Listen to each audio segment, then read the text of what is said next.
Nanginig ako sa takot. Nanginig talaga ako. Natakot ako.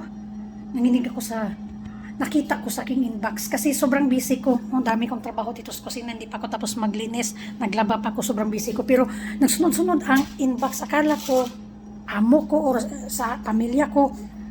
Nagulat ako. As in, nagulat ako. Hindi ko alam kung nararamdaman ako. Ako yung natatakot, ako yung nanginig, ako yung na... Ito ha, mga kabayan.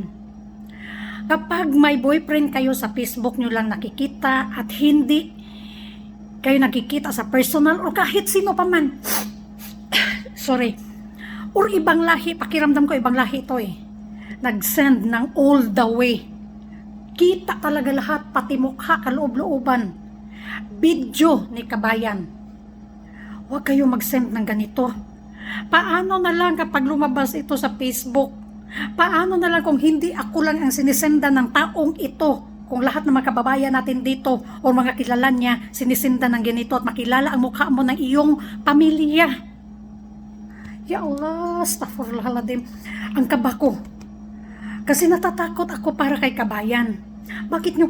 Alam ko ibang, nandito si kabayan eh, sa Saudi. Kasi yung ano niya ba, CR niya, kilala ko. Yung mga CR nila dito. Andito siya. Naliligo siya. Lahat talaga kita. May mga pictures pa. Okay lang sa akin lang sinesend kasi hindi ko ugaling mag-expose nito sa Facebook. Pero how about kung nasend pa niya sa ibang mga kababayan natin at lalabas ito sa Facebook? How about kung taong ito na sinesendan mo lalabas din sa Facebook ang ginawa niya? Huwag kayong mag-send ng ganito mga kabayan. Makikita ng pamilya nyo. May edad na eh. May edad na. Alam ko may edad na. Ala, uy. Uy, nangurog ko sa kahadlok para kay kabayan, sa safety ni kabayan. Alam ko siguro may anak ito or may asawa ito sa Pilipinas at kahit single pa siya, paano na lang mga pamilya, mga kaanak, ang iyahangkuan, mga igsuon. Bakit nyo gagawin itong mga kabayan? Mag-send kayo ng mga pictures?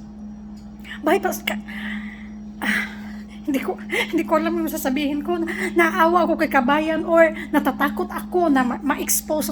Okay lang kung ako lang sana sinisendan. Paano kung kumalat na ito ng taong ito na nagpapahiya kay kabayan? Paano na lang? Agoy, Ginoo ko. Ewan ko na lang. Sana lang hindi makarating ito kay... Ewan ko na lang. Hindi ko alam kung gagawin ko ba. Para lang... mapigilan ko ba na hindi lalabas ito sa Facebook? Yun ang kinatatakot ko ngayon. Ay, sana magiging aral ito mga kabayan. Wag na wag kayo mag-send ng mga ganito. Dahil lalabas at lalabas, iwan ko na lang, mapahiya talaga kayo ng buong mundo. Tapos ang haba pa ng video, biruin mo yun, 4 minutes, 2 video yun. Iba pa yung sa picture na pinag-send sa akin. Baka ikaw yun, isa yun sa... baka isa yun sa mga follower ko. Hindi ko alam, pero ingat mga kabayan sa mga ka-video call ninyo, hindi nyo alam, ni-record kayo.